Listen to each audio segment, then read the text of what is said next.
नमस्कार, मैं हूं रश्मि और आप देख रहे हैं ग्रैंड न्यूज नेटवर्क। चलिए नजर डाल लेते हैं आज की ताजा खबरों की ओर। बिलासपुर के सिविल लाइन थाना क्षेत्र से जुड़े एक संवेदनशील मामले में छत्तीसगढ़ हाई कोर्ट ने 93 वर्षीय बुजुर्ग मां के पक्ष में बड़ा फैसला सुनाते हुए प्रताड़ित करने वाले उनके बेटे और बहू को घर से बेदखल करने के आदेश पर अपनी मुहर लगा दी है। अदालत ने मेंटेनेंस ट्रिब्यूनल और अपीली ट्रिब्यूनल के उस निर्णय को पूरी तरह सही ठहराया है जिसमें बेटे बहू को मां के घर से बेदखल करने का निर्देश दिया गया था। सुनवाई के दौरान हाईकोर्ट ने स्पष्ट रूप से टिप्पणी की कि वरिष्ठ नागरिकों को सम्मान, शांति और सुरक्षा प्रदान करना ही कानून का मुख्य उद्देश्य है, जिसे किसी भी स्थिति में नजरअंदाज नहीं किया जा सकता। इस फैसले के साथ ही कोर्ट ने बेटे और बहू की याचिका को खारिज कर दिया, जिसके परिणाम स्वरूप उन्हें अब तत्काल प्रभाव से घर खाली करना होगा, जिससे बुजुर्ग मां को न्याय मिलने के साथ ही उनके बुढ़ापे में सम्मानजनक जीवन जीने का अधिकार सुनिश्चित हुआ है। बिलासपुर नगर निगम के जोन 7 अंतर्गत वार्ड 51 में पेयजल पाइपलाइन में हुए भारी लीकेज के कारण पिछले 15 दिनों से हजारों लीटर शुद्ध पेयजल सड़क पर व्यर्थ बह रहा है, जिससे स्थानीय निवासी बेहद परेशान हैं। निवासियों का आरोप है कि इस गंभीर समस्या की सूचना स्थानीय अधिकारियों को बार-बार देने के बावजूद मरम्मत के नाम पर केवल खानापूर्ति की जा रही है और जिम्मेदारों द्वारा लगातार अनदेखी की जा रही है। जब किसी भी स्तर पर सुनवाई नहीं हुई तो आक्रोशित लोगों ने पानी की बर्बादी का वीडियो सोशल मीडिया पर वायरल कर दिया, जिससे नगर निगम प्रशासन की कार्य प्रणाली पर बड़े सवाल खड़े हो गए हैं। स्थानीय लोगों का कहना है कि एक तरफ भीषण गर्मी में पानी की किल्लत होती है, वहीं दूसरी ओर जोन कमिश्नर की उदासीनता के कारण लाखों लीटर पानी बर्बाद हो रहा है, जिसे रोकने के लिए अब तत्काल प्रभाव से ठोस कदम उठाए जाने की आवश्यकता है। बिलासपुर के लाल खदान क्षेत्र में धारदार हथियारों के बल पर आम जनता के बीच दहशत फैलाने वाले 4 बदमाशों को तोरवा थाना पुलिस ने धर दबोचा है। पुलिस की विशेष पेट्रोलिंग टीम को सूचना मिली थी कि क्षेत्र में कुछ संदिग्ध युवक चाकू लेकर घूम रहे हैं और लोगों को धमका रहे हैं, जिसके बाद पुलिस ने त्वरित कार्यवाही करते हुए अलग-अलग स्थानों से चारों आरोपियों को गिरफ्तार कर लिया। पकड़े गए बदमाशों की पहचान कुशल पासी, सुमित पाल, प्रथम चौहान और शिवम चौहान के रूप में की गई है। पुलिस ने इनके पास से 4 धारदार लोहे के चाकू भी बरामद किए हैं। चारों आरोपियों के खिलाफ आर्म्स एक्ट के तहत अलग-अलग आपराधिक मामले दर्ज कर लिए गए हैं और उन्हें न्यायिक रिमांड पर जेल भेज दिया गया है। बिलासपुर के सरकंडा थाना अंतर्गत कपिल नगर में शुक्रवार को एक भीषण हिट एंड रन हादसे ने स्थानीय लोगों को दहला दिया, जब एक अनियंत्रित और तेज रफ्तार बोलेरो ने पहले एक कार को टक्कर मारी और फिर स्कूटी को रौंदते हुए सड़क किनारे स्थित एक दुकान में जा घुसी। हादसे के बाद चालक वाहन छोड़कर मौके से फरार हो गया, जबकि घटनास्थल पर मौजूद लोगों ने गाड़ी के भीतर से शराब की बोतलें और डिस्पोजल ग्लास बरामद होने पर चालक के नशे में होने की प्रबल आशंका जताई। घटना में स्कूटी पूरी तरह क्षतिग्रस्त होकर बोलेरो के नीचे फंस गई और दुकान को भी भारी नुकसान पहुंचा है। सूचना मिलते ही सरकंडा थाना और ट्रैफिक पुलिस ने मौके पर पहुंचकर वाहन को जब्त कर लिया है। बताया जा रहा है कि बोलेरो पर मध्य प्रदेश का पंजीयन नंबर है, जिसके आधार पर पुलिस अब वाहन मालिक और फरार आरोपी चालक की पहचान कर उनके खिलाफ सख्त कानूनी कार्यवाही की प्रक्रिया शुरू कर चुकी है। जैसे ही यहाँ आया था मेरे क्लिनिक के मैडम का doctor Radhika Sahu R physiotherapy clinic, जैसे मैं निकलने वाला चप्पल पहनने वाला था कि एक गाड़ी तेज आवाज में है, बोलेरो MP 65 करके कोई गाड़ी नंबर है, और एक स्कूटी को घसीटते हुए ले गए। उसमें एक मैडम को चोट आया है गंभीर रूप से और अभी उसको हॉस्पिटल ले गए हैं। अभी इस बात की जानकारी नहीं, लेकिन वो लोग 3 लोग थे मेरे सामने ही, मैं देख नहीं पाया था, वो लोग भागे हैं, भागते हुए देखा मैं। कितने बजे की घटना है? अभी लगभग 1 घंटे पहले घटना है। आपने घटना को स्वयं देखा है और कितने लोगों को चोट आई है? मैं ये बता नहीं सकता, क्योंकि पता चल रहा है सामने से कोई गाड़ी को लोग पहले ठोक कर आए एक्सीडेंट करके, उसके बाद से वो लोग तेज रफ्तार में भाग रहे थे। उसके बाद से यहाँ से ऐसे यू टर्न लिए हैं कि वो मतलब जगह ही नहीं है, जहाँ पर उस तरफ आके ऐसे साइड में घुसाए हैं जिसका कोई वर्णन ही नहीं है।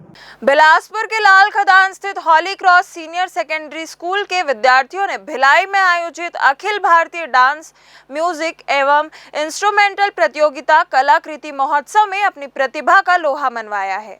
3 जुलाई को संपन्न हुई इस प्रतिष्ठित राष्ट्रीय प्रतियोगिता की ऑर्केस्ट्रा ग्रुप श्रेणी में स्कूल के छात्र प्रांजल सिंह, आरुष पटेल, वी विनीत राव एवं सौरभ घोष ने शानदार प्रस्तुति देते हुए प्रथम स्थान हासिल किया।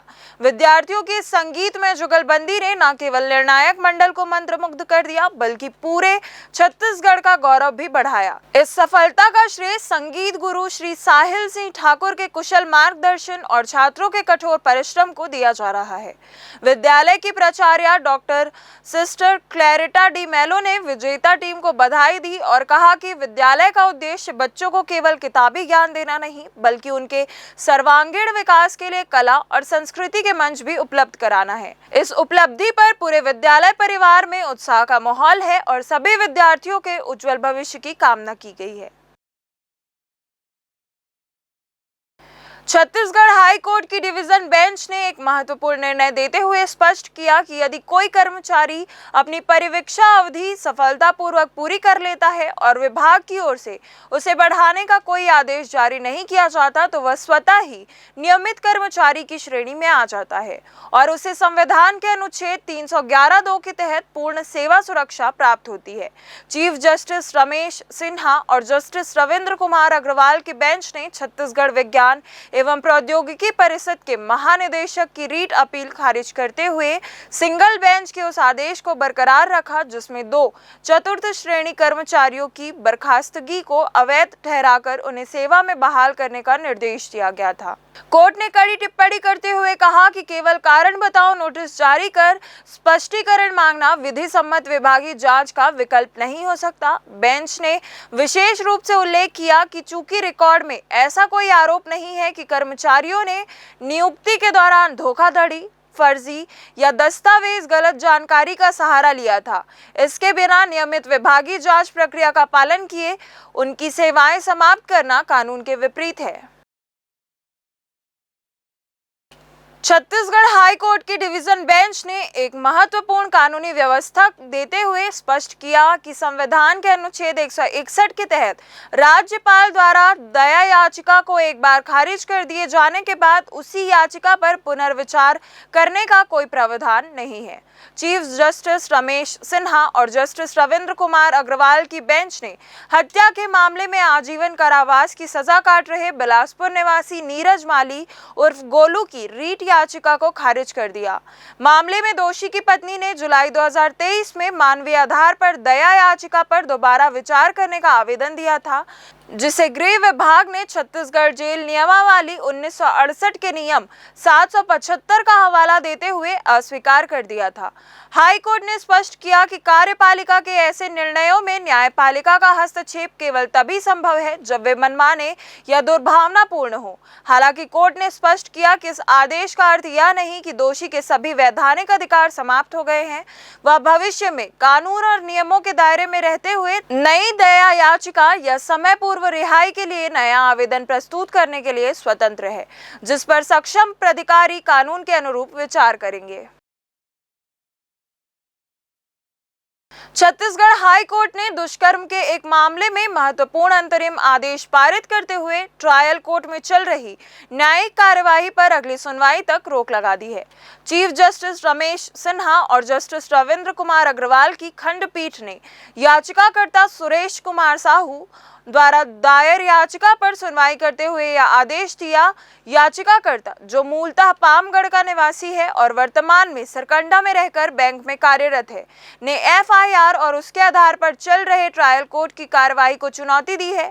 याचिका के अनुसार वर्ष 2020 में इंस्टाग्राम के माध्यम से उसकी पहचान सारंगगढ़ की एक युवती से हुई, जिसके बाद दोनों के बीच प्रेम संबंध विकसित हुए। याचिकाकर्ता का दावा है कि दोनों बालिग थे और आपसी सहमति से लंबे समय तक रिलेशनशिप में रहे, जिसके दौरान युवती अक्सर उससे मिलने बिलासपुर आती थी। अब हाई कोर्ट ने इस मामले में राज्य शासन और शिकायतकर्ता युवती को नोटिस जारी कर जवाब तलब किया है। साथ ही जब तक हाई कोर्ट में सुनवाई पूरी नहीं हो जाती, तब तक बिलासपुर के अतिरिक्त सत्र न्यायाधीश की अदालत में लंबित आपराधिक प्रकरण की सभी आगे की कार्यवाही पर अंतरिम रोक बरकरार रहेगी। खबरों का सिलसिला आगे भी जारी रहेगा, तब तक के लिए जुड़े रहिए ग्रैंड न्यूज नेटवर्क के साथ।